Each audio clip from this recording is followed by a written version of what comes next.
semua, kami dari kelompok 3 bakal ngajak kalian masuk ke dunia teks anekdot. Mungkin dari kalian belum tahu nih tentang teks anekdot. Nah, maka dari itu kami ngajak kalian untuk tahu tentang teks anekdot. Yuk kita mulai. Pengertian dari teks anekdot.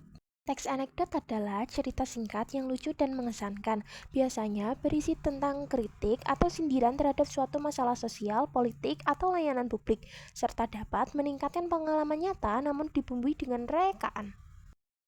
Tentu saja, teks anekdot memiliki tujuan dan ciri-ciri.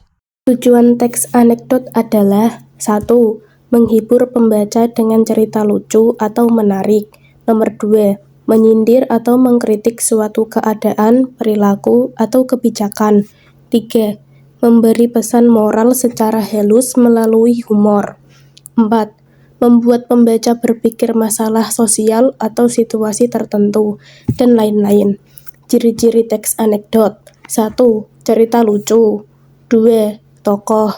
3. Berdasarkan kejadian nyata. 4. Mengandung kritik atau sindiran. Lalu selanjutnya struktur teks anekdot. Struktur teks anekdot. 1. Abstrak. Bagian pembuka yang memberikan gambaran singkat atau awal mengenai isi cerita. 2. Orientasi. Menjelaskan latar belakang atau awal mula terjadinya peristiwa. 3. Krisis. Bagian puncak cerita yang berisi masalah atau peristiwa unik yang terjadi pada tokoh. 4. Reaksi. Bagian yang menunjukkan bagaimana tokoh menyelesaikan masalah yang muncul di bagian krisis. 5. Kode. Bagian akhir yang berupa kesimpulan, amanat, atau sindiran dari cerita. Bagian ini bersifat opsional. Lalu selanjutnya kebahasaan. Kebahasaan teks anekdot. 1. Pertanyaan retoris. Pertanyaan yang dapat dijawab oleh penanya. Pertanyaan yang tidak membutuhkan jawaban. Contoh, siapa yang tidak ingin kaya? 2. Maja sindiran. Gaya bahasa yang digunakan untuk menyindir atau mengkritik. A. Ironi. Gaya bahasa yang menuliskan suatu maksud dengan mengatakan kebalikan dari keadaan yang sebenarnya. Contoh, mantap, nilainya tinggi sekali kalau dibaca terbalik. B. Sinisme.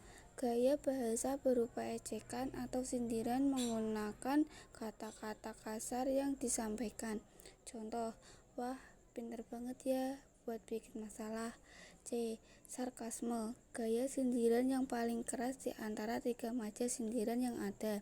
Contoh, pinter ya, pinter bikin alasan maksudnya. 3. Verba dibagi menjadi 3, yaitu 1. Verba material, aktivitas atau fisik. Contoh, menulis, memberi, menyapa. 2. Verba mental, perasaan. Contoh, mencintai, mengagumi. 3. Verba verbal, ucapan atau lisan. Contoh, bernyanyi, berdoa, menjelaskan. Nah, kita juga punya contoh teks anekdot nih. Nah, dari teks tersebut kita bisa menganalisis struktur teks anekdot. Analisis kebahasaan, pernyataan retoris tidak ada. Maja sindiran. Gravitasi itu menarik semua benda ke bawah termasuk nilai ulanganmu. Sarkasme. Verba kata kerja yang digunakan. Melihat guru melihat Andi bermain ponsel. Menghampiri guru menghampiri Andi. Menyita guru menyita ponsel. Menerangkan guru menerangkan pelajaran. Dan menjaga pesan untuk menjaga perhatian. Dan ini struktur kebahasaannya. Analisis struktur. Orientasi. Seorang guru fisika yang terkenal galak melihat Andi asik bermain ponsel saat pelajaran berlangsung. Komplikasi. Serius Andi, ibu menerangkan tentang hukum gravitasi Newton, tapi perhatianmu justru ke media sosial, tegur Bu Rina. Andi hanya bisa menunduk malu.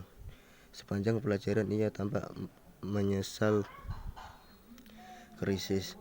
Dengan wajah masih cemberut, Bu Rina mengembalikan ponselnya. Andi bersiap mendengar ceramah panjang. Reaksi. Gravitasi itu menarik semua benda ke bawah, termasuk nilai ulanganmu, ujar Bu Rina tiba-tiba. Tapi yang lebih menarik adalah Ponsel ini jatuh ke lantai tadi dan layarnya retak. Evaluasi. Pelajaran berharga untukmu. Nak, jaga baik-baik hartamu. Dan yang lebih penting, jaga perhatianmu di kelas. Atas kebersamaan dan pelajaran yang berarti. Semoga kita semua sukses di masa depan. Sampai jumpa di kesempatan berikutnya. Saya mewakili kelompok 3. Wassalamualaikum warahmatullahi wabarakatuh.